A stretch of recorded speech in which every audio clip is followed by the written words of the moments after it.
pay the dues, and if you want to come out to battles, you can come out to battles. If you don't want to, you don't have. See, with the 20th Century Tactical Studies Group, it's $15 a year to get the magazine, which comes out 4 times a year. If you want to reenact, it's an extra $5 for membership in the group. There's a lot of people out there who just want to get the magazine, just want to read about history, don't want to reenact. Okay. The ones when you pay the extra $5, you get the card, you get the permission to attend battles, and so forth. Okay. Well, we have some footage of a battle that went on. It's the 1985 National Battle, and I'd like to go to that now, if we could. Let me put my glass on so I can see this thing. Okay. If they have that on in there. Maybe they don't. Oh, there it is. Okay. That's the opening formation, the Saturday formation of the battle. That's probably the 82nd Airborne. That's an HRS group. At this battle, I was doing German. Particular battle, I was doing German. Most of these reenactment groups try to cover the 3 or 4 major parts of the war: the Americans, the British, and the Germans. There are a few Russian units, and this year they're starting to do Pacific Theater, Marines and the Japanese. Okay, I did see a girl there that had a red cross on her back. Was she some women do the non-tactical combat part. Okay. And there's a guy loading up. Yeah, every weapon is inspected and checked. Now there's a really brave person. He's from Florida. That's Vern Jenkinson from Florida. Now he didn't have to do that, but he did just to show how safe the grenades are. Okay, here we go into the start of the battle, and you're getting into position now. This is a urban battle mostly. Yes. And we'll get to that in a little bit.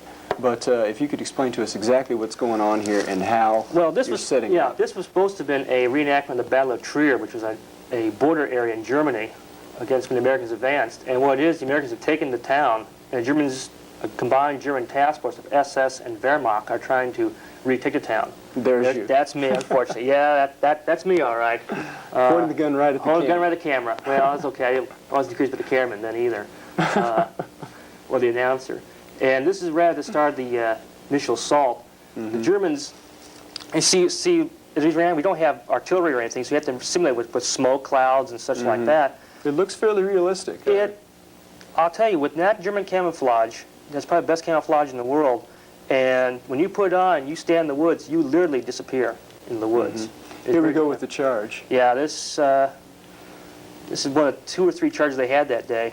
And the amount of gunfire, when it fires up in a few minutes, the gunfire is just phenomenal, the amount of firepower.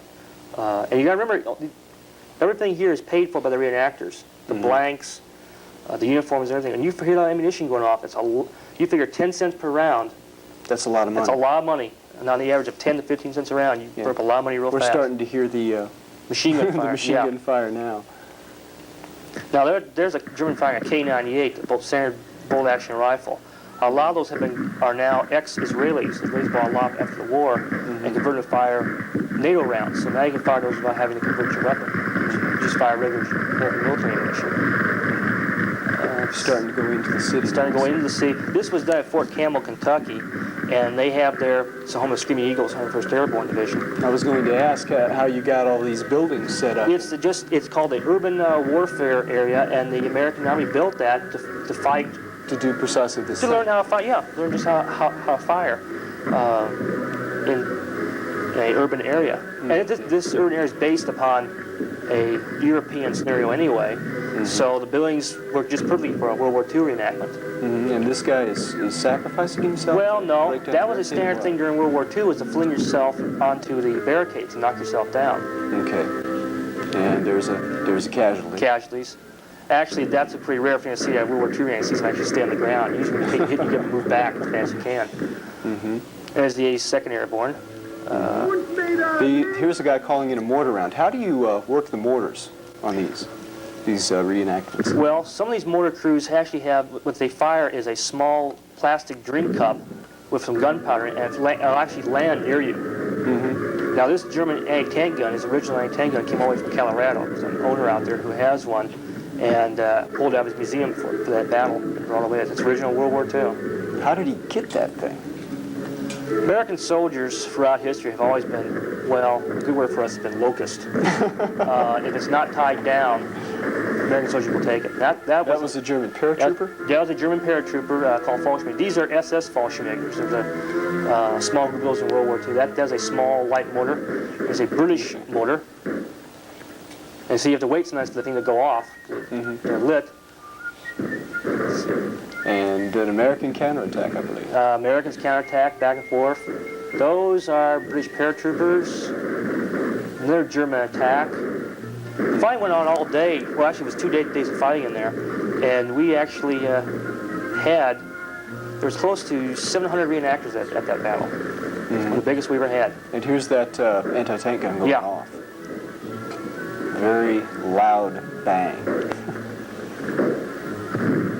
The battle's starting to wrap up here. There's the judge coming in. I think he's going to call it all off now. Do people want... with the tape, we found that people sometimes wanted to keep going. Oh, yeah. Oh, yeah. They don't want to stop when the judge People says want to keep firing as long as there's ammunition. As long as there's ammunition. It's a bad habit from World War II and from Vietnam is to use the ammunition as fast as possible. Just keep firing. That's one of the fun things about these reenactments. You get to fire up a lot of ammunition and everybody gets to go home and drink a beer afterwards. And you don't have to worry about getting hit.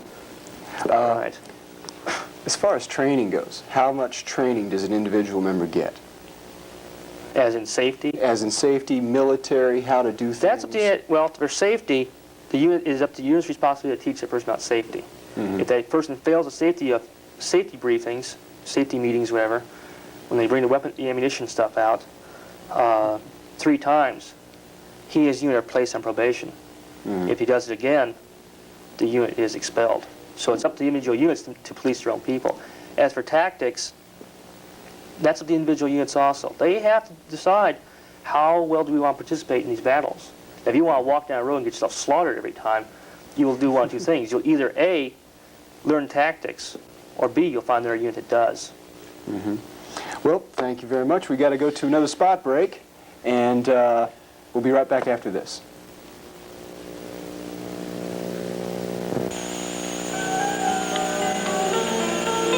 I can't believe it's graduation day. It doesn't seem that long ago I wasn't sure what I wanted to do. Everybody was so nice helping me to decide. I could have gone into teaching. Southeast has one of the best teacher education schools in the nation. Or computer science. Southeast is a major contributor of computer science personnel with major firms across the country. But I chose pre-med. I was really pleased to know that 90% of pre-med grads are accepted into medical school from Southeast. A terrific campus and a great school. Now I'm ready.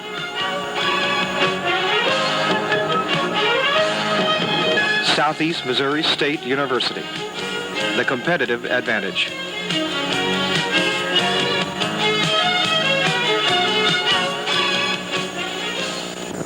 If you're like me, there are some things you tend to put off. I'm a hunter, but it took me a while before I got around to taking a hunter education course.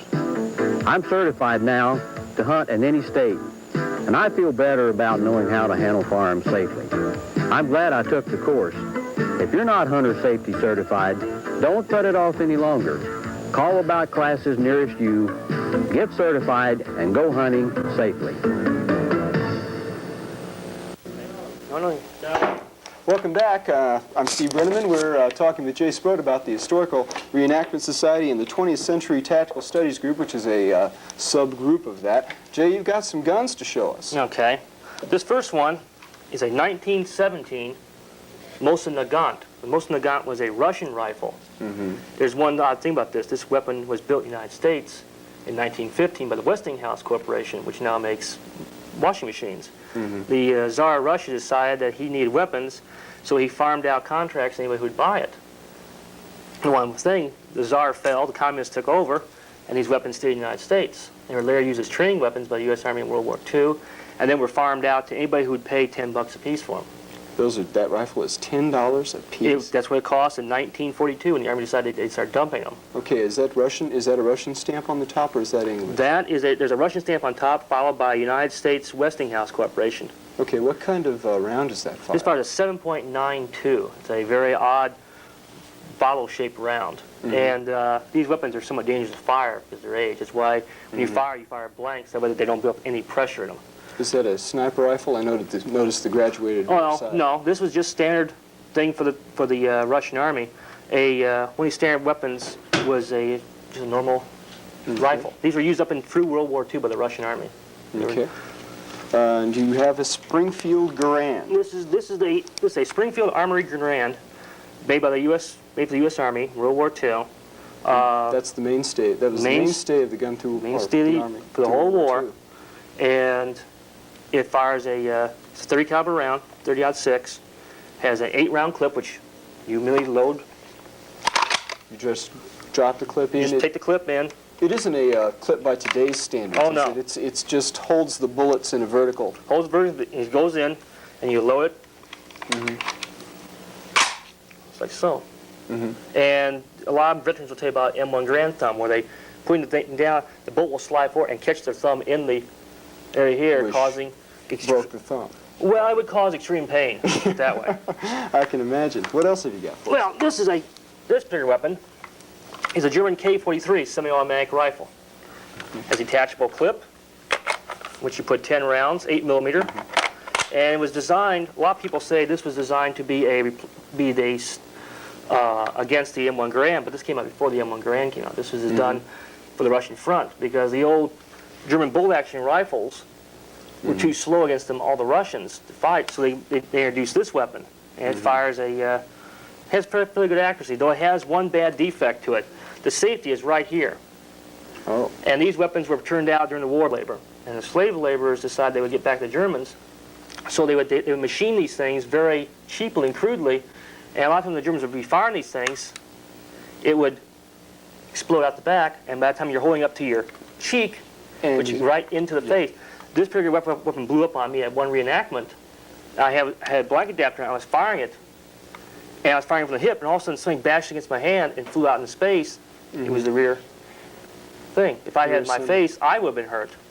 Well, that's interesting. Let's talk about this guy. Okay. Who is he? Well, I call him Headless Heinrich. He is supposed to be.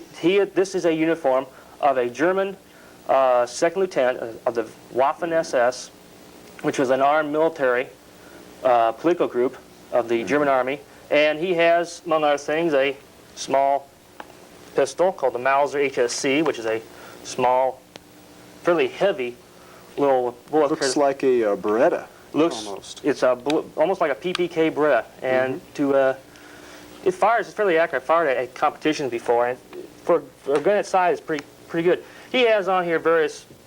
He has the Iron Cross Second Class Award. He has the Long Service Ribbon, the Russian Front, the Cross with Swords. He has an Anti-Partisan Badge, a Belgian Order of Valor, or of Merit, I'm sorry, and an Infantry Assault Badge. See, this particular unit, the 28th SS, was not German.